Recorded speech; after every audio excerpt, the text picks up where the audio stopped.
Un sistema cuanto más sostenible sea, menos capacidad de cambio tiene. ¿Por O sea, muy fácil. Si yo tengo que usar solo papel reciclado, o sea, para mí es más complicado utilizar papel reciclado de lo que es utilizar papel normal y corriente. Eso me resta resiliencia. Si yo tengo que ser 100% carbono neutro, real, me quita adaptabilidad. Porque yo igual no puedo producir a las 12 del mediodía porque no hay viento. O sea, estás jodidísimo. Eso sería la ruina. eso es a lo que voy. O sea, lo que quiero decir es que lo bonito sería tener crecimiento sostenible de forma adaptable, resiliente. Que puedas adaptarte, por ejemplo, si viene una pandemia también.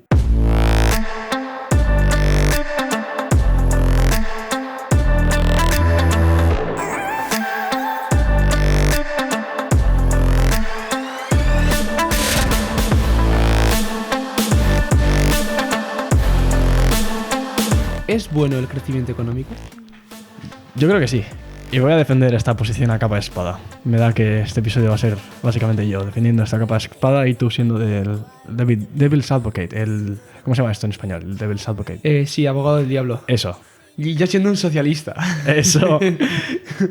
No, pero a ver, crecimiento sin límites. O sea, es que hay que pensarlo hasta el infinito. Claro, empezar? es que hay un término en economía que me encanta, que es el decrecimiento marginal de la utilidad. Y esto básicamente lo que dice es que según vas aumentando la cantidad de unidades que tienes a tu disposición, cada una de ellas es menos útil que la anterior. Entonces, el crecimiento sin límites, al generar una contrapartida por algún lado, acabaría generando más costes o unos costes tan inasumibles que una unidad más de crecimiento por algún motivo, por otro lado, generaría perjuicio que netamente no saldría rentable el crecimiento, según el planteamiento que me estás haciendo. Vale, entonces hay que ir más atrás. Y te hago la pregunta de, ¿es posible crecer infinitamente? Sí. ¿Y cómo se combina esto con lo que acabas de decir? Yo lo que acabo de hacer es un Stillman de tu teoría. Como he tratado de describir lo más rigurosamente posible lo que creo que es tu posición. Bueno, descríbela tú, sí. Dale, tranquilo. No, eso era todo. Yo lo que decía era que la teoría que yo creo que tú tienes es que según van aumentando las unidades que tienes a tu disposición, cada una de ellas es menos útil, entonces lo mismo se le aplicaría al crecimiento. ¿No? ¿Esa es más o menos tu teoría? No, yo creo simplemente que el crecimiento ilimitado, o sea, no es posible porque no hay suficientes recursos para crecer de forma ilimitada, hasta el infinito.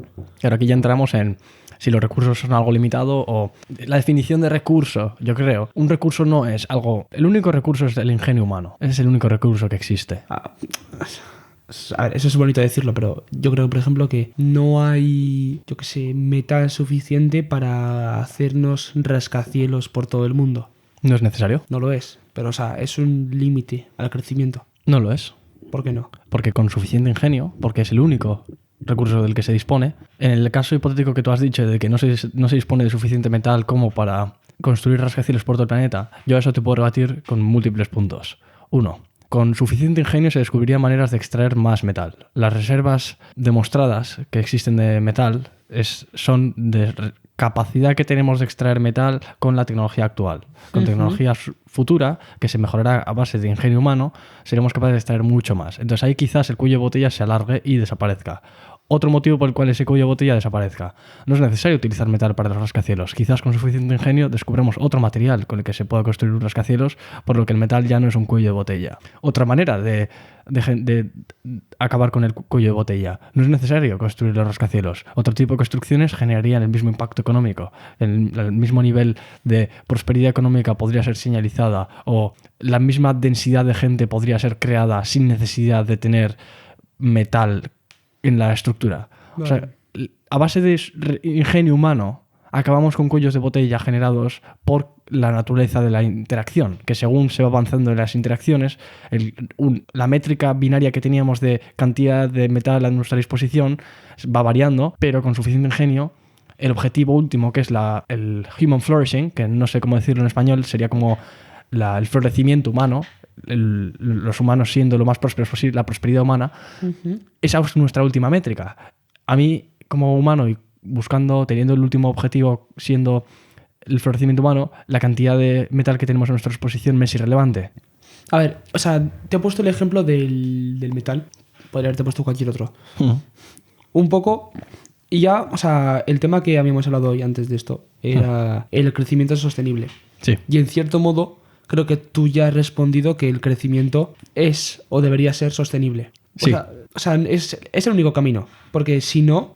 O sea, para empezar, yo creo... O sea, es complicado de entender porque creo que sostenible y crecimiento, si cogemos palabras individualmente y las buscamos en la RAE, son un tanto contradictorias. Porque sostenible dice que tiene que ser Repetitivo. repetitivo y que se pueda mantener, mientras que crecimiento, o sea, no es del todo de mantener, es más de ir para arriba. Entonces creo que son dos palabras que chocan, pero es importante que el crecimiento sea sostenible, por lo que tú has dicho, porque si no es sostenible llegará un momento en el que no podemos hacer más rascacielos. Sin embargo, el crecimiento sostenible es infinito y depende del ingenio humano. ¿Estamos de acuerdo ahí? Sí. Vale, y si metemos... ¿Y qué es la sostenibilidad? ¿Bajo qué... ¿En qué marco la metemos?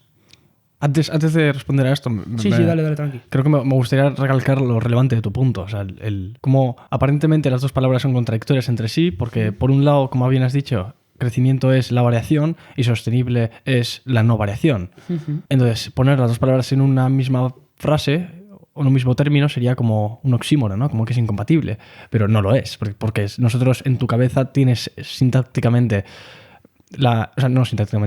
tienes el concepto. Sabes a lo que se refiere cuando hacemos referencia al crecimiento económico. Bueno, quizás podría decir libre albedrío, entonces sabes a lo que me refiero, pero por mucho que sepas a lo que me refiero no puede existir. Entonces es simplemente una ilusión. Entonces quizás aquí estaría ocurriendo lo mismo de que, a pesar de que sepamos a lo que nos estamos refiriendo, siga siendo aún así una ilusión que en última instancia no podría ser realizada. Yo creo que no. Es que sí podría ocurrir. Entonces ahora continuando con tu punto de que querías que definiésemos ¿Qué es sostenible? ¿Qué es sostenible? A mí se me ocurre una similitud en el sector de la energía con las energías renovables. Las energías renovables, por definición, son energías que son repetitivas en el tiempo. O sea, que es lo mismo que hemos hecho hasta ahora. Sostenibles. Eso es, sí. Que se pueden repetir en el futuro ilimitadamente. Que no hay nada ilimitado porque el universo ocurrirá lo que en física se llama el heat death, la muerte de calor. Pero no depende tanto de nosotros, por así decirlo. O sea, no está en nuestra mano agotarlo, digamos así. Porque, por ejemplo, sí que está en nuestra mano agotar los combustibles fósiles, pero no está en nuestra mano agotar el viento. Bueno, a ver, entre comillas. O sea, si reventamos el mundo, pues igual se acaba el viento, pero ya me entiendes. En la orden de magnitud en la que manejamos la energía, no. Porque la cantidad de energía existente en el universo es tan jodidamente grande. Esto habría que medirlo en julios o en alguna métrica. Ahora mismo no tengo datos. Pero yo creo que cualquier oyente y tú mismo y yo estamos todos de acuerdo en que la cantidad de energía que utiliza el humano es un porcentaje tan minúsculo de energía total del universo que, independientemente de la cantidad de viento que generemos, de viento que utilicemos para generar electricidad, siempre habrá más viento, porque hay muchísima energía ahí fuera. Y utilizamos menos del 0,001% de energía que hay en la Tierra. Entonces, ya en el universo sería muchísimo más. Entonces, mi argumento es que en esta orden de magnitud, cualquier cosa que hagamos con la energía de la que disponemos no puede afectar a la disponibilidad aparente de Eso es. viento. Entiendo. Sí, eso es. Pero si nos salimos de esta orden de magnitud y los humanos fuesen 10 veces más poderosos, o 10 veces más poblados, o 10 veces más gestores de una cantidad de energía 10 veces superior, ahí ya la disponibilidad de viento estaría puesta en cuestión, porque habría suficientes molinos de viento ralentizando el viento como para que las corrientes de viento hayan sido modificadas en un porcentaje suficientemente elevado como para que algo cambie y ya la utilidad decreciente haga que algo sólido... ¿Tú crees? Yo creo que sí. O sea, No tiene por qué ser la siguiente orden de magnitud, ¿eh? Pueden ser 3 o 4 las que hagan falta para llegar a ese punto. O sea, puede que tengas que multiplicar la cantidad de molinos de viento en el mundo por 100.000 como para que eso se note algo. Pero multiplicando por algún número, las cosas se acaban notando. Vale, sí. Pero esa es lo que tú decías antes, que es en la escala en la que estamos ahora mismo trabajando. Sí, eso es. Y en esa escala es sostenible. Pero ya, o sea... Claro, hay más puntos de sostenibilidad aparte de la energética. También creo que es importante acordarnos de la sostenibilidad social. O sea, puede parecer un punto que se aleja mucho, pero realmente yo creo que no tanto, porque si los trabajadores de una empresa no son pagados lo suficiente por parte del empresario, luego no tienen el dinero para seguir consumiendo y generar ese crecimiento. ¿Me sigues? Bueno, aquí estaríamos ya justificando teoría económica keynesiana, pero... No, a ver, no tiene por qué ser keynesiana. O sea... Bueno, ¿tú cómo lo ves? Yo creo que en un mercado libre, si es verdad que los trabajadores no están siendo suficientemente pagados porque el empresario capitalista opresor no les está pagando suficiente, llegará otro que sea menos opresor y les pague más, entonces irán con él, y el que menos opresor sea acabará teniendo los beneficios mayores. Alineando... Sí, pero o sea, no, te has ido del punto. Yo no estaba justificando, o sea, yo no estaba diciendo que ahora mismo hay... O sea, no estaba diciendo ese punto. Simplemente decía que si hay trabajadores que no tienen el capital suficiente como para invertirlo, que ese crecimiento se va a detener. Por lo cual, otra sostenibilidad es social, trabajador. Tal. Si tenemos un trabajador en la mina que trabaja 26 horas al día, que no es físicamente posible, no puede estar fuera de la mina en un McDonald's consumiendo y generando esa riqueza. Ese es el punto al que quería llegar. Sí, pues bueno. simplemente quería contrastar el hecho de que hay muchos tipos de sostenibilidades diferentes que están chocando. Luego está la sostenibilidad medioambiental, que también podemos entrar ahora. Que es un poco la que se junta con el metal de antes. Como no hay metal ilimitado, por lo cual no podemos crear vías de trenes ilimitadas. Yo creo que si yo quiero crear una vía de tren de aquí a Andrómeda, no va a haber hierro, o sea, metal en la Tierra. Sí, no lo hay. Pero claro, volviendo al tema, crecimiento económico. Sí. ¿Cómo se compatibiliza con todo esto? Me gustaría responder a eso con el ejemplo que has puesto porque es bastante bueno. No el de Andrómeda, que también puede ser bueno a otro nivel, pero en el que nos atañe, ¿El de creo. McDonald's? El de McDonald's, el del productor. Cuando dices que los trabajadores no están siendo suficientemente pagados, lo estás comparando con algo. Los trabajadores en el pasado fueron pagados algo mejor. No, yo no lo comparo con algo, yo lo comparo con lo que necesitan para vivir. Y no solo para vivir, sino, imagínate, para vivir necesitan X y a partir de X es gasto. O sea, bueno, no, a partir de X no, realmente ese X también es un gasto que contribuye al crecimiento económico. Es que aquí ya no estamos diciendo que el gasto es lo que genera el crecimiento económico y no me gustaría meternos a Bueno, gasto, o sea... Yo creo que es el ahorro precisamente lo que genera el crecimiento económico, pero es independiente. Sin meternos en eso. Decir que los trabajadores no cobran lo suficiente para vivir es imposible, porque si la productividad de la economía no ha decrecido, que en alguna medida ha pasado en algún momento, porque el PIB no es lineal y para arriba, pero en algún momento baja, lo que estaría ocurriendo es que no puede ser que el trabajador no esté ganando suficiente para vivir, porque si él está vivo es que sus antepasados han vivido lo suficiente como para reproducirse. Entonces la existencia de la vida humana, el suficiente como para vivir, ya se está ganando. Cuando los humanos vivían en la caverna y recolectaban y cazaban, ya se ganaba lo suficiente como para vivir. Sí. Entonces depende cómo definas vivir y suficiente. Claro, o sea, es que yo creo que me has malinterpretado. Yo no quería decir que tienen que ganar más. Tampoco quería decir que tienen que ganar menos. Simplemente digo que esa sostenibilidad puede ser un factor que influye al crecimiento. O sea, no quería decir nada más que eso. No quería decir, empresario opresor, tienes que pagar más o tienes suficiente dinero como para contribuir a la economía. No. O sea, vale. Quiero decir que es un factor más, igual que el factor que hemos hecho de la energética o el medioambiental. Por eso te decía un poco volver al crecimiento económico sostenible. Claro, crecimiento económico es básicamente la capacidad que tiene el humano de modificar el entorno, ¿no? A más capacidad de modificar el entorno o más según su estándar. Por ejemplo, ahora vivimos en casas que están aisladas del entorno. Por mucho que fuera hagan menos 10 grados, aquí hacen 20. Por mucho que hagan 40, aquí hacen 20. ¿Por qué? Porque hemos modificado el entorno para poder poner aislamiento y sistemas de refrigeración y de calentamiento. Entonces, la capacidad de modificación del entorno es lo que nos da la riqueza, lo que nos hace ricos. Entonces, maximizar esa capacidad de modificación en el entorno yo creo que es el objetivo último.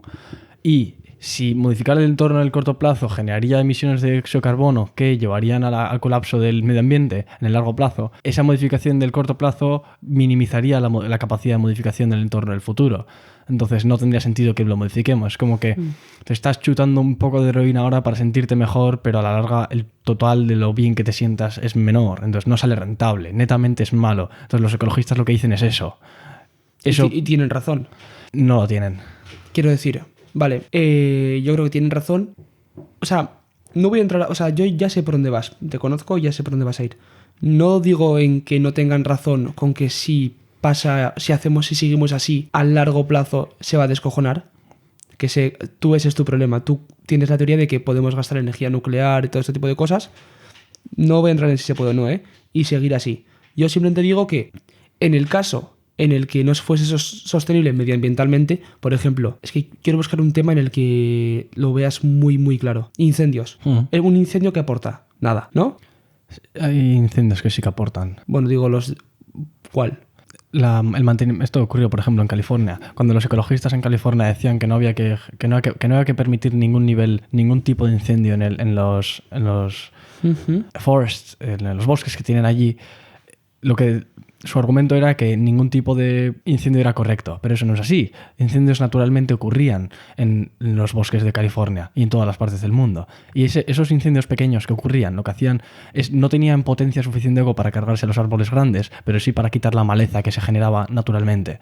Entonces tú, cuando evitas que se generen los incendios, permites que se cree la maleza y que se acumule. Entonces cuando llega uno gordo que no se puede evitar, similar al ejemplo que te he puesto antes del ejemplo del 2008, cuando el tipo de interés hizo que se remontasen los precios, luego la burbuja petó y pues toda la historia esa. Algo similar ocurre aquí con los ecologistas y sus motivos irracionales de querer que no existiese ningún tipo de incendio en los bosques. Evitar que ocurran los pequeños incendios va a hacer que haya uno enorme, como ocurrió hace poco. Entonces, hay algunos incendios pequeños que evitan que haya uno grande. Y el incendio como concepto es malo, pero hay que saber que uno grande es mucho peor que uno pequeño y permitir al pequeño quizás evitar al grande. Vale. En ese caso sí, vale. ¿Alguna otra catástrofe medioambiental? Los tsunamis. Un tsunami. O sea, imagínate que si por cada segundo que pase la bombilla encendida de tu casa, Sí. va a haber 5 tsunamis. Vale. Pongámonos en ese caso de desvariar. ¿Pero cuándo y dónde? Pasado en Bilbao y el siguiente por cada segundo se va a mover 10 metros el tsunami. Vamos, que eventualmente llegará aquí, a donde estamos nosotros, ¿vale? Vale. Quiero decir, en ese caso sí que tendría sentido dar un paso atrás y decir, medioambientalmente hay que ser sostenibles para mantenernos. Totalmente. Ahí estamos de acuerdo. Entonces, Totalmente. o sea, hay que ser medioambientalmente sostenibles. Nuestro debate puede estar en qué es ser medioambientalmente sostenibles, Sí. pero no en que hay que serlo. Sí. Vale. Entonces, hoy mira, estamos más de acuerdo de lo que iba a pensar en un principio, ¿eh? Estamos los dos a favor del crecimiento sostenible. Pero ¿quién coño te iba a decir que 5 tsunamis por segundo iba a ser algo rentable? No, nadie, por supuesto. Entonces, ¿quién no estaría de acuerdo contigo? ¿Cómo No, de- aquí quería ejemplificar el... quería ejemplificar algún desastre natural que pudiera pasar. Por eso, por alguna irresponsabilidad, acabo de llamar a encender la bombilla irresponsabilidad. O sea, ni que yo pase las noches con velas, pero bueno, ya me has entendido. Por alguna irresponsabilidad que estemos viviendo ahora mismo. ¿Qué más podemos comentar? Quiero sacar del tema te lo juro, las ODS, tío. ¿Qué opinas? No conozco. ¿No las conoces? No. Vale, te las explico muy rápidamente y si alguno que está escuchando tampoco las conoce, pues bueno. Muy rápidamente, viendo todo... Iba a decir crisis medioambiental en la que estamos, pero no voy a decirlo porque hay más ODS. O sea, dentro de la Agenda 2030, que son los objetivos que se quieren cumplir para 2030, las Naciones Unidas han presentado los Objetivos de Desarrollo Sostenible, que son las siglas ODS, que son, como bien dice el nombre, objetivos que hay que cumplir antes de que llegue el 2030. Son objetivos pues, que permiten el desarrollo sostenible de la especie humana. Hay algunos que son como acción por el clima, que es lo que hablábamos ahora mismo. Otro que es energía, creo, igual patino, limpia y asequible, que es también lo que hablábamos. Pero luego hay otros que me parecen curiosos, que son como... ¿cómo es?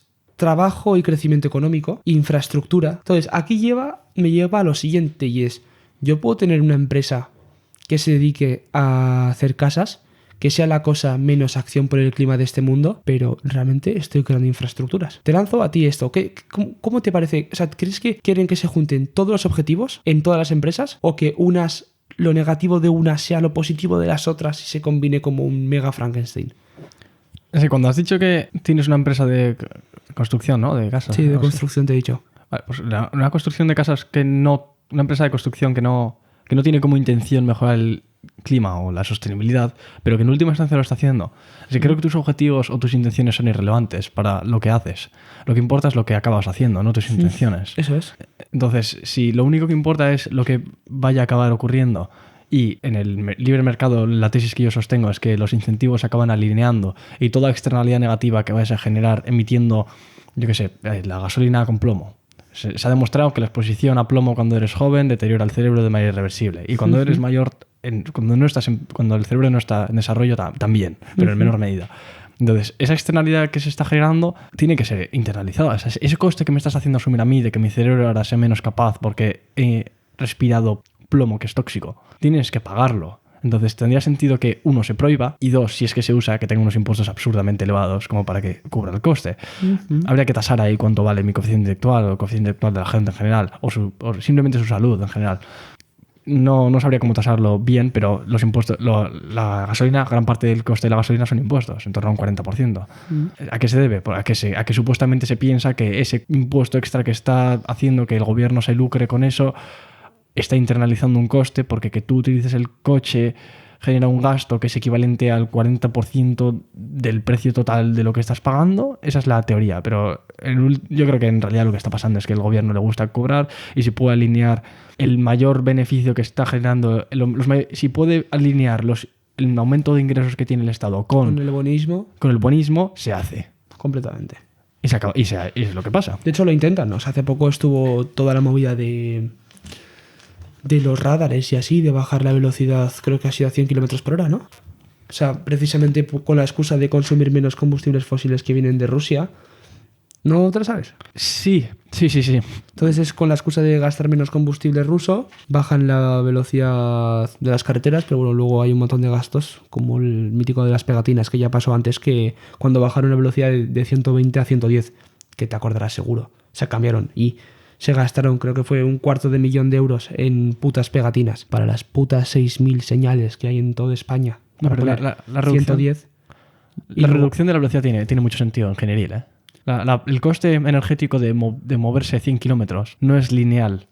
O sea, no es lineal según vas aumentando la velocidad. Sí. Entonces, si el coste, como va aumentando porque la fricción con el viento no es lineal, tiene mucho sentido que se reduzca la velocidad. Pero claro, ahí estamos entrando en que tú no tienes derecho a ir a 120 y también no es únicamente el factor de la fricción y del coste energético, el coste en vidas. No se muere el mismo porcentaje de gente en colisiones a 120 que a 100. Entonces, hay muchos factores aquí que están afectando y que justifican la teoría de que reducir los máximos de velocidad está justificado. Pero claro, también podríamos tener en cuenta que antes la gente también iba a 120 por autopista y los coches eran mucho peores. En los 2000 los coches no eran para nada los mismos que ahora y las carreteras no estaban igual de seguras que ahora. ¿Tú no crees que han podido bajar la velocidad? ¿Perdona, qué? ¿Que tú no crees que han podido bajar la velocidad para que... Es cierto que se gasta menos en gasolina, que es la excusa, pero lo que se gasta es mínimo. O sea, el gobierno tampoco va a dejar de ingresar mucho de impuestos por ese poco de gasolina que se venda, pero igual sí que ganan dinero por todas las multas que van a poner. Es que su incentivo no... Las multas solo estarían en el corto plazo. A la larga la gente acaba aprendiendo. Entonces la gente, en el momento en el que instauras la norma, mucha gente irá a 120 cuando hay que ir a 100, entonces les pones multas, pero a partir de 100 días, al centavo día, fijo que la gente ya sabe que no tienen que ir a 120. Entonces eso es como una estrategia a corto plazo de recaudación. Dudo que esa haya sido la estrategia del gobierno. Entonces, ¿tú cuál crees que ha sido la estrategia? ¿Simplemente en reducir el uso de combustibles fósiles electoral? De Rusia. Electoral, 100% electoral. Hombre, como son todas. A la gente le gusta eso, yo hago esto para que a la gente le guste y así me voten. Bueno, buenismo, otra vez. Eso es. Buenismo, pero de otra forma. Es curioso. No sé cómo... Volvamos a lo de la definición de crecimiento sostenible. Ahora, me he dado cuenta de que hemos definido sostenible, pero no hemos definido crecimiento. Tú has dicho que es el poder de modificar el entorno, si no me equivoco. A nuestro gusto, eso es. Eso es, pero, hostia, es que me has dejado dudando porque yo no definiría así crecimiento, ¿eh? Te lo juro, no sé cómo lo haría, pero es que le he estado dando vueltas, pero no se me ocurre nada. Crecimiento es el aumento en la capacidad y riqueza es la capacidad que se tiene. Vale. Lo digo porque, igual para ejemplificar esto, porque así es como son términos como muy... que no se suelen utilizar normalmente. Hay que poner los dos extremos del espectro. En un extremo estarían los humanos viviendo en la caverna con la menor capacidad posible que han tenido los humanos en la historia de modificar el entorno. ¿Qué calidad de vida tenían en ese momento? Pésima, la menor posible. Ahí había un PIB de 0 en el mundo. No eran capaces de producir ningún excedente como para ahorrar y alimentar a nadie, porque es como que estaban viviendo al día. Eso sí que era vivir al día y no lo que ahora se piensa que es vivir al día. Según se iba progresando, hasta el 1800 se fue aumentando muchísimo el PIB y tal, pero no aumentó hasta los puntos. La Revolución Industrial permitió... Hasta la Revolución Industrial la gente tenía niveles de vida que eran bastante más ricos que los que se tenían en la caverna, pero se tenía un nivel de vida bastante pobre en comparación con lo posterior a la Revolución Industrial. Se tiende a pensar que la Revolución Industrial fue esclavista, pero lo que no se tiene ni puta idea es el estilo de vida de la gente que vivía en la civilización preindustrial. ¿Qué hace que el ingente incremento en prosperidad se haya dado en el periodo de la Revolución Industrial, pre y post? La capacidad de utilizar energía antes que no podíamos utilizar. Antes no podíamos utilizar la explosión de un hidrocarburo o el quemar un hidrocarburo para modificar nuestro entorno a nuestro placer. Lo que permitieron los motores de combustión es precisamente eso, el utilizar esa energía para nuestro interés. Entonces disponíamos de más energía. Y la energía, que es lo que te da capacidad de modificar el entorno. ¿Por qué ahora somos más ricos que los del 1800? Por eso. Es por eso por lo que lo digo. Por no por la otra. capacidad de modificar el entorno. No es una definición arbitraria que me las dé de nada. Es bastante... Es por algo. Vale, bueno, compro. Entonces, a mayor crecimiento, mayor capacidad de modificar el entorno, en principio. Eso es. ¿Y crees que eso va a ser así eternamente? O sea, yo creo que tenemos ya una capacidad de modificar el entorno bastante elevada. O sea, ¿hasta cuándo podemos modificar el entorno? Por ejemplo, si yo voy a Marte en un cohete, ¿eso es modificar el entorno? O sea, es crecimiento para mí. O sea, yo lo considero crecimiento, pero no es modificar el entorno. Claro, es que aquí estarías modificando el entorno en cuanto a que estás allí, pero es que la definición de crecimiento del entorno es bastante abstracta y no creo que se pueda aplicar en métricas económicas sintéticas. O sea, se suele utilizar el PIB como métrica. El PIB es básicamente el consumo que se ha generado en el año, que se ha hecho en el año, y también es una métrica bastante mala porque no tiene en cuenta cuánto se ha invertido en bienes de capital. O sea, la empresa tiene máquinas, cuánto se ha invertido en la máquina. Eso no se refleja en el PIB. ¿Por qué no se refleja? Porque no interesa, porque cuanto más se consuma, eso es lo que... Bueno, es igual aquí. No, pero pero eso es interesante que lo comentes porque es la razón por la cual, aunque China pase a Estados Unidos en cuanto a PIB, Estados Unidos seguirá teniendo una mayor productividad que China. Sí. Por lo cual yo creo que da igual que China pase a Estados Unidos, tiene que pasarle, y por una burrada, para que haya hegemonía china en el mundo. Sí. Por eso, o sea, realmente lo que comentas lo pasas por alto, pero tiene mucha importancia en el mundo y en tal y como lo conocemos ahora mismo. Pero porque nosotros estamos posicionados con Estados Unidos. Si estuviésemos posicionados con China, pensaríamos que eso es una catástrofe, porque China no va a poder conquistar el mundo. O sea, no, yo no digo, no digo que estemos posicionados sí o no, simplemente digo que hasta que el PIB chino supere por muchas, o sea, quiere decir que China tiene la barrera del PIB y además la barrera de la productividad, que tiene que superar las dos. No quiere decir en sí eso es bueno o malo. Por eso decía que lo que comentabas tú de productividad o de gasto es interesante también que lo comentemos. Simplemente, nada más. Ah, vale, tú dices que eso es concluyente. Sí. Vale, no digo que sea bueno o malo, digo que es así, punto. Vale. Sí. Tienes razón, es muy concluyente. Como ya sabes, soy comunista. Vale. Es que hemos llegado al punto de reírnos porque sabemos la gran mentira que es esa. Bueno, entonces, a ver, el ir a Marte ¿sería crecimiento económico?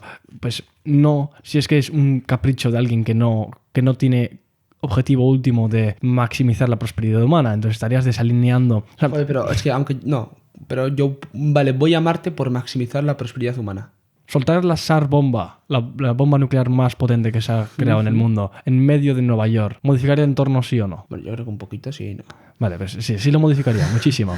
Joder. ¿Eso está alineado con lo que es la prosperidad humana? No. ¿Por qué? Porque no es... La métrica, la definición que yo he dado es modificar el entorno según... Realmente hemos hecho capacidad de modificarlo. O sea, yo puedo... Si yo tiro la bomba del SAR, puedo modificar el entorno. Tengo la capacidad. Ahora, otra cosa es que lo haga. Vale, sí, la capacidad de modificarlo, pero no cualquier capacidad de modificarlo, sino capacidad de modificarlo según tu estándar o según... Según tu bienestar. Para Eso que, es. Vale. Entonces, ¿ir a Marte podría ser crecimiento económico? Sí, si es que se prevé... O sea, por ejemplo, que haya dos planetas que están...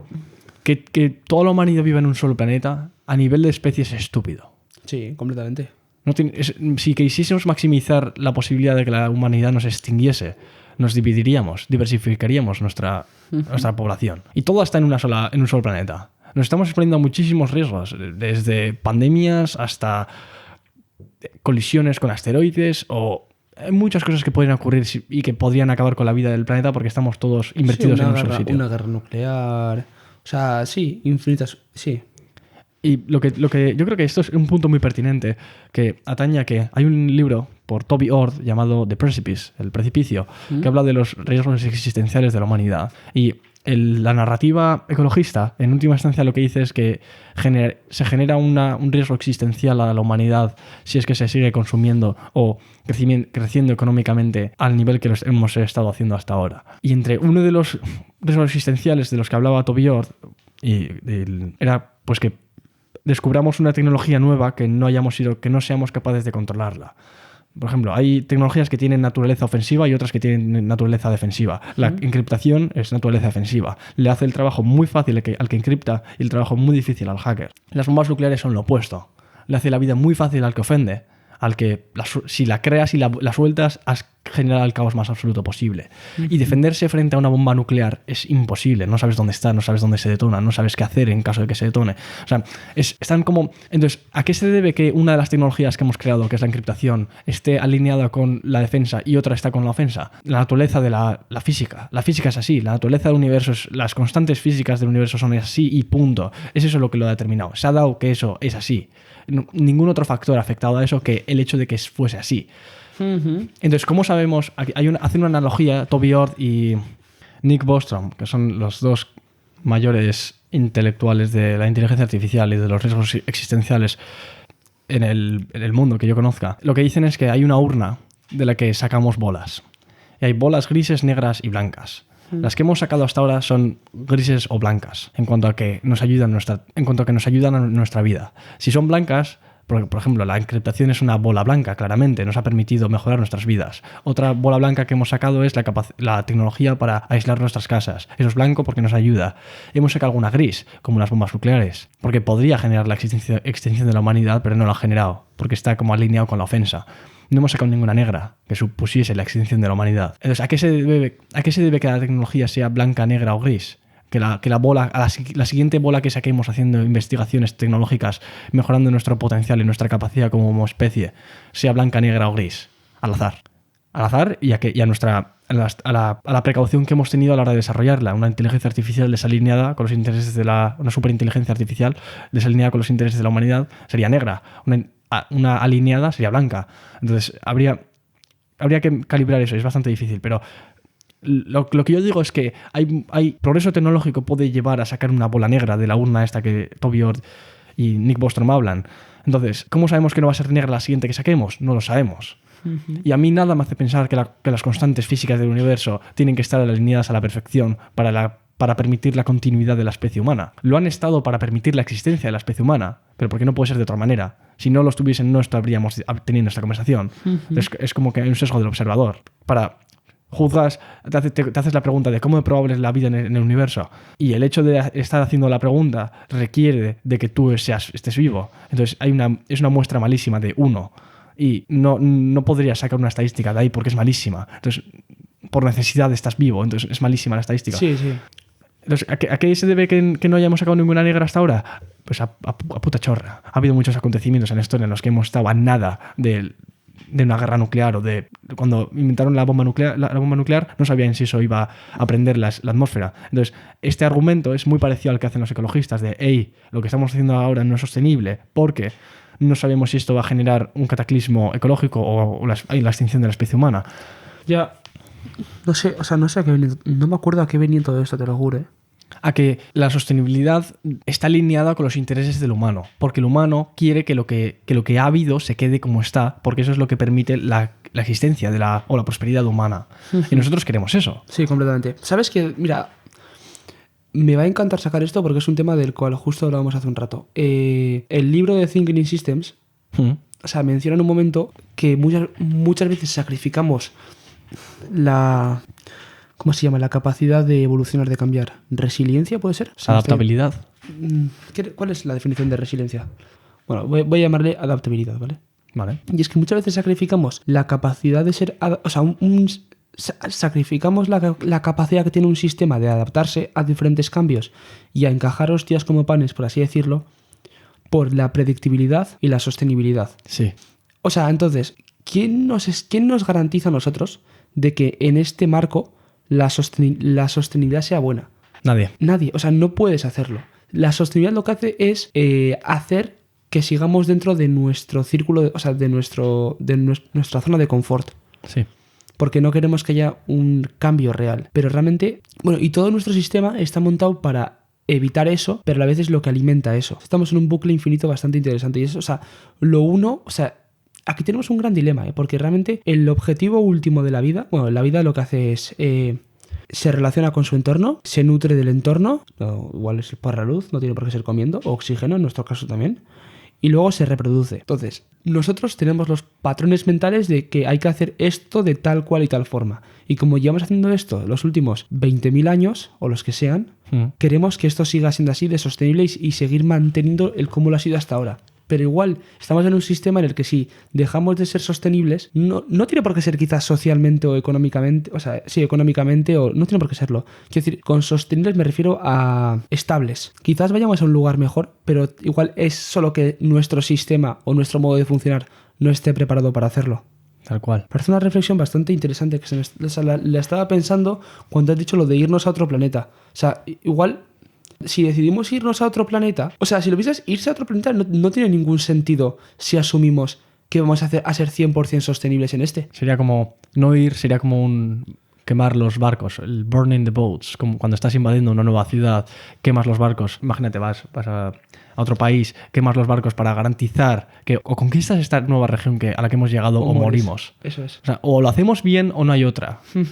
Pero ¿cuánto sentido tiene eso? O sea, no. Digo que desde nuestro punto de vista de seres a los que nos gusta nuestra zona de confort, o sea, y queremos mantenerla y queremos ser sostenibles, no tiene ningún sentido abandonar la Tierra. Sí lo tiene, a nivel estadístico. ¿Qué es un seguro? ¿Para qué comprarías? Sí, es un seguro, pero es que, o sea, ahí lo que está... O sea, abandonar el planeta, construir casas en Marte, irse a la Luna, me da igual, aunque sea un planeta ideal que esté en otra galaxia, requiere un enorme esfuerzo, porque cuesta mucho más darle comida a una persona en aquel planeta y una casa en aquel planeta y wifi en aquel planeta de lo que nos cuesta darlos en este mismo planeta. Entonces lo que hacemos es un esfuerzo enorme que dentro de nuestro sistema no tiene sentido, pero que sí que tiene sentido dentro de un sistema en el que busque adaptabilidad y resiliencia. De la especie. Exactamente. A los que se queden les jode, pero a la especie No, en general... les jode a todos como especie. No, porque habría un mayor crecimiento, una mayor capacidad de modificar el entorno si todos estuviésemos en el mismo sitio. Es como más poder, es como un ejército es más fuerte si ataca todo el ejército a un mismo punto, pero también es más vulnerable. Sí. Es eso mismo, ¿sabes? Hace que el sistema se debilite, pero a la vez es más resiliente, porque si pasa algo en la Tierra, la especie no se muere del todo. Sobre esto, Nassim Taleb, no sé si te suena, es el de Black Swan, ¿puede ser? Eso es. Sí. En Black Swan habla precisamente de esto, de cómo intercambiamos estabilidad momentánea por la posibilidad de exponernos a un cambio súbito y enorme en el largo plazo. Esto ocurre, por ejemplo, entre los trabajadores. Los trabajadores se someten a... consiguen lo que es la estabilidad del salario, pero no tienen ni idea de si va a haber una recesión y van a perder el salario. Entonces, estás siempre cobrando 1.000 euros todo el rato cada mes y luego de repente llega uno en el que cobras 0.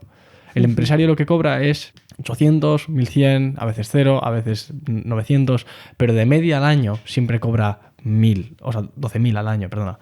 Siempre acabaría cobrando una media que se mantenga en el tiempo. Entonces, cuanto más caos seas capaz de lidiar en el corto plazo, mayor cantidad de sostenibilidad tendrás. Y lo que hacían los ecologistas en California es querer eliminar las fluctuaciones pequeñas en el corto plazo sin darse cuenta de que estás generando una fluctuación muchísimo mayor. O sea, pero sí, entiendo lo que dices, pero lo has formulado mal. ¿Por? Porque es cuanto mayor caos seas capaz de aguantar, tendrás mayor sostenibilidad. No. Sostenibilidad no tienes porque hay mucho caos. Lo que tienes es una mayor capacidad de adaptarte a ese caos. Haces que tu sistema sea más poderoso, más resiliente. No, porque hay una contrapartida. Que tú aguantes ahora algo de caos hace que tú durante 10 meses aguantes 10 unidades de caos. Hace que no tengas que enfrentarte a caos de 100 súbitamente, porque no seríamos capaces de aguantar eso. Pero sí 10 dividido en 10 meses, ¿sabes? Entonces depende de cómo distribuyas la cantidad de caos, es sostenible o no. Sí, pero es que lo importante no es... Quote bonita se viene. Lo importante no es el caos que tú eres capaz de aguantar en un momento, sino que una vez el caos te pegue una hostia de cojones, tú seas capaz de levantarte. Y esa capacidad de levantarte es la resiliencia. ¿Y por qué asumes que te va a meter la hostia? No la asumo. O sea, simplemente hablamos de lo bonito... O sea, el sistema... Lo bonito que tiene un sistema bien trabajado y bien hecho es la capacidad de regenerarse cuando se ha destruido. O sea, si tú hablas de que el empresario tiene capacidad de aguantar 100 porque ha aguantado 10, o sea, porque los ha aguantado distribuidos, o la capacidad que tiene de aguantar 100, aunque los coja de golpe, hablamos de un sistema sostenible que lo que hace es aguantar hostias. Yo no hablo de un sistema sostenible que aguanta hostias, yo hablo de un sistema que es capaz de adaptarse y mejorar con cada hostia que pilla. O sea, es que es como un cambio de paradigma muy importante. con este cambio, o sea, mira, a mí hace poco me dijeron, de hecho me lo dijo una compañera de la uni, y qué puta razón tenía. O sea, bueno, no me lo dijo a mí, lo dejó caer. Es como, los problemas son oportunidades. Y es, o sea, tío, es la puta verdad. Un problema es una oportunidad para hacerlo mejor. En este caso es lo mismo, es un problema, una unidad de caos, o llámalo como quieras, es una oportunidad para ser tú más resiliente, generar tú el cambio y tener un sistema más poderoso en un futuro. O sea, yo es que por eso te he sacado el tema de la resiliencia, porque me parece mucho más interesante ese concepto de resiliencia y que la raza humana sea más fuerte de eliminar que más poderosa. Pero resiliencia hace referencia a la robustez, a la capacidad que tienes de aguantar el golpe. No, hace referencia a la capacidad que tienes de levantarte una vez te han dado el golpe. Ah, vale, perdón. Entonces no es robustez, sino antifragilidad. Sí. Es lo contrario a frágil. Bueno, sí. O sea, seguramente habría que mirarlo, pero igual son hasta sinónimos. Y Nassim Taleb, en la saga de libros Sí, que ha el hecho... segundo libro es antifrágil. Eso es. Sí. Me los quiero leer, tío. No me los he leído. O sea, está muy... He visto que están muy, muy bien, pero no me los he leído. También son tochos interesantes, ¿eh? Tengo la saga entera de Incerto, si la quieres. En PDF. En Mobi y en PDF también. Eso ya está. Eso es... Si tú lo tienes, yo también, entonces. Sí. Bueno, sigue. Esa antifragilidad que se tiene, el no querer asumir un coste a corto plazo, sacrifica por necesidad antifragilidad en el largo. Entonces, esos ecologistas... Repítelo, porfa. El no querer asumir un coste en el corto plazo hace que en el largo plazo tengas que asumirlo. Y en un tamaño mucho mayor. Vale. Digamos que sí. Por lo general. Sí. En casi todas las transacciones es así. Entonces, por poner el ejemplo de los ecologistas en California, no querían asumir en el corto plazo la existencia de ningún fuego, Incendio, sí. de ningún incendio, y luego tuvieron que lidiar con uno masivo. Entonces, eso habría que haber sido conocedor de la naturaleza del sistema para poder determinar que eso que se estaba haciendo era incorrecto. Completamente. Entonces, volviendo a lo del crecimiento sostenible, hay muchas empresas que se las dan de virtuosos moralmente diciendo que son carbono neutros. Y esto yo creo que es una falacia, como una puta casa. No hay nadie que sea carbono neutro definido de manera rigurosa. Lo que tú puedes ser es un parásito de la red. Y si quieres explico un poco el término. Pero no puedes ser carbono neutro. ¿Cómo se llamaba esta compañía en la que hablamos en la última ocasión? Que abogaban por ser carbono neutros. Google. No, que hacían bebidas alcohólicas. Ah, sí. Ron Centenario. Eso. Que decían que eran carbono neutro. Pues se te va a caer un mito aquí con mi teoría, ya verás. O sea, tranqui. Yo les tengo cariño porque me acogieron allí y me enseñaron su fábrica, no por nada más. Vale. Bueno, sí. Probé ron gratis.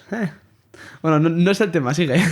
Cuando tú dices que eres carbono neutro, lo que estás diciendo, la definición de carbono neutro es haber generado tanta energía con medidas que supuestamente no requieren de emisiones de dióxido de carbono, que es falacia, porque ¿cómo cojones han sido transportados tus paneles solares? ¿Cómo han sido reducidos? ¿Cómo van a ser desechados cuando se terminen su vida útil? Porque tienen 10 años o 20 de utilidad, o 40, los que sean, pero hay muchísimo carbono que va a ser utilizado, que va a ser generado debido a la existencia de tu sistema de producción de electricidad. Pero independientemente de eso, asumiendo que fuese dado por Jesucristo, tus paneles solares están ahí de siempre y generan electricidad, ¿vale? Pues no han generado ninguna cantidad de dióxido de carbono. Entonces tú ahora mismo estás produciendo electricidad. Pero esa electricidad que tú estás produciendo con energías renovables no es carbono neutro. No genera el carbono neutro en ti, porque tú no eres capaz de proveer de electricidad a tu empresa mientras que se requiere. La cantidad de energía que eres capaz de producir depende del sol y del viento. ¿Por qué se iban a alinear la cantidad de viento y de sol a tu necesidad de electricidad? No se alinean. Entonces lo que hacen estas compañías es ser parásitos de la red. La red lo que tiene es un sistema muy eficiente de producción eléctrica que se adapta a la perfección a la demanda. Porque entre muchas comillas, ¿eh? No, hay excedentes de energía enormes. Se requieren, son necesarios. Sí, pero no quiere decir que los haya. O sea, son necesarios pero los hay. O sea, yo cuando estuve en Costa Rica, estuvimos en una cooperativa que trabajaba en distribución eléctrica y tenían problemas que no sabían qué hacer con el exceso, o sea, con el excedente de electricidad, porque necesitaban ese excedente como colchón, pero decían, es que estamos quemando un montón de electricidad y no hacemos nada con ella. Claro, porque es la naturaleza de las energías renovables. Generas electricidad cuando no se necesita y cuando se necesita estás en bolas, no tienes. Y como no se puede almacenar porque el sistema de baterías es inviable con la tecnología actual, lo que eres es un parásito de la red. le das energía cuando nadie la quiere a la red, se la vendes, y cuando necesitas, que todo el mundo también la está necesitando a esa misma hora, la chupas de la red. ¿Por qué? Porque tú no eres capaz de adaptarte a la demanda con tus energías renovables, porque estás sometido a la cantidad de sol y de viento. Entonces lo que hacen estos tíos es 3 de la mañana, hace muchísimo viento. Estoy produciendo muchísima electricidad, pero ¿quién quiere electricidad? Nadie. En mi compañía no se está utilizando ninguna cantidad de electricidad. Entonces lo que hago es venderla a la red. Y como mi contador se va reduciendo, pues supuestamente estoy generando electricidad renovable con 0 emisiones de dióxido de carbono. Y luego cuando venga otro momento, no es que esté generando cero, estoy generando negativo, porque mi cero producción hace que otro que está consumiendo hasta ahora la electricidad, porque no se almacena en ningún sitio, es producida en el momento, la está consumiendo de origen cero. Pero cuando yo lo necesito, que es el momento en el que casi todo el mundo lo necesita, que es a las 12 de la mañana, a quemar carbón. A quemar carbón y gas, que es la energía que se adapta a la demanda. Entonces, tú, con tu supuesto sistema súper pro y ecologista y virtue signaling, que señaliza virtud, lo único que estás haciendo es parasitar la red, porque la energía lo que necesita es estar adaptada a la demanda. Si tu energía no está adaptada a la demanda, no vale para nada. A mí no me vale para nada que te vayas a una isla remota a producir teravatios infinitos de electricidad. Lo necesito aquí y ahora. A ver, eso es relativo, porque creo que esta empresa lo que hacía era... A ver, para empezar, hablamos de una compañía que hace ron. O sea, independientemente de lo más o menos rentable o grande que sea hacer ron, no requieren de mucha energía. Más allá de las máquinas que te sacan el liquidito, lo metes en un barril y después del barril a la botella. Sí. O sea, la cantidad de energía que se hace falta no es tan grande tampoco. Pero eso es indiferente del tema en cuestión. Sí, no, pero a lo que quiero llegar es que eso también lo que tenían eran...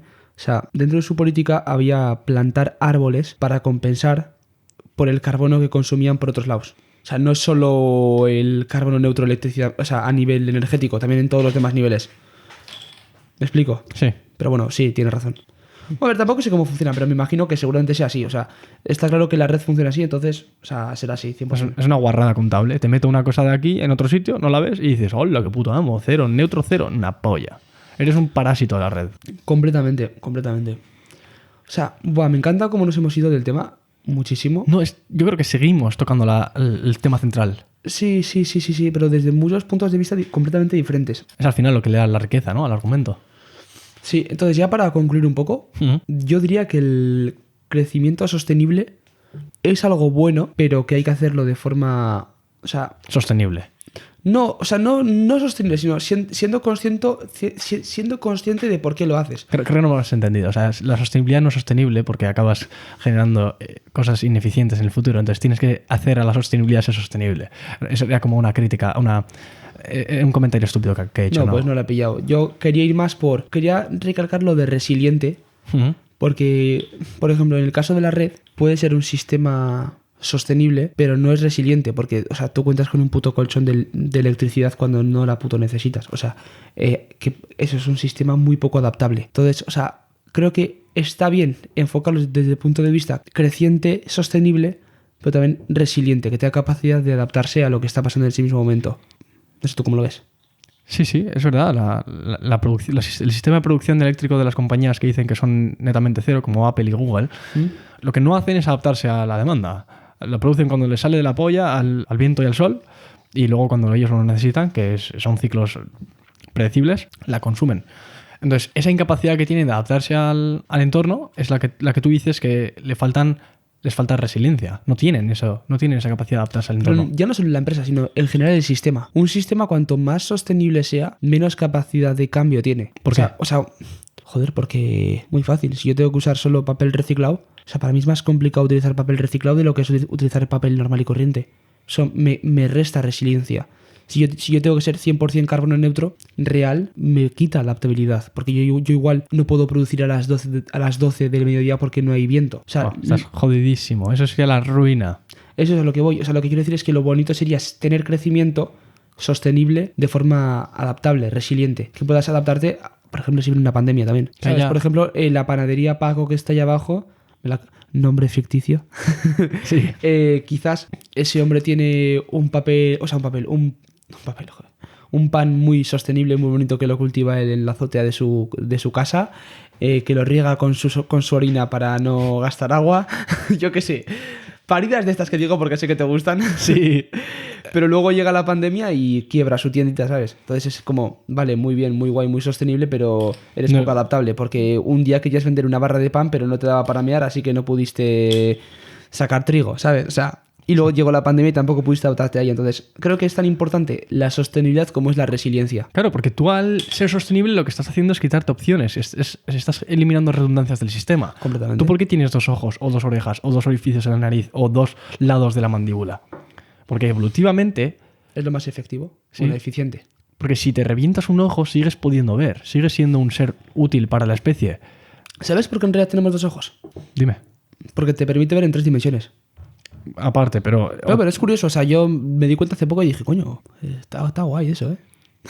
Sí, lo es. Sigue, no vamos a irnos por aquí tampoco. No, pero sí, eso es un factor añadido de que extra de que mientras que tienes 2 ojos, pues puedes ver en 3 dimensiones porque es capaz de calibrar a qué distancia están los objetos. Sí, tienes razón, pero mi argumento era se aplica a los 2 pulmones o los 2 riñones o a muchos factores que tenemos duplicados porque hay duplicidades en nuestra biología cuando hipotéticamente no serían necesarios. Porque sí son necesarios. Porque el caos lo que te hace es que solo sobrevive el que mayor cantidad de redundancias tenía. Entonces, si tú no tienes almacenado... Imagínate si ahora mismo me pongo a almacenar muchísima comida en mi casa. Y tú me dirás, eso es redundante, no tienes por qué hacerlo. Y yo digo, ya, que sí, ahora mismo no es necesario. Me llamarás paranoico. Y quizás lo sea, pero solo los paranoicos sobreviven. Sí, tu resiliencia es mayor que la mía. Entonces, yo asumir el coste pequeño durante muchísimo tiempo que parecía paranoico para todo el mundo ha hecho que sea capaz de sobrevivir en caso de una situación catastrófica como la pandemia. Completamente. Que no es el caso, pero que es un caso hipotético en el que haya generado redundancias. Que, por ejemplo, la rueda de repuesto en el coche, eso es una redundancia. ¿Para qué la voy a llevar si no se me va a pinchar la rueda? Pues lo mismo. Y el caso de Marte. ¿Para qué vamos a ir a Marte si no va a pinchar esta rueda que es la Tierra? Pues porque puede que sí. Y como ese riesgo no está aumentando ni disminuyendo por el hecho de que vayamos, sale rentable que vayamos.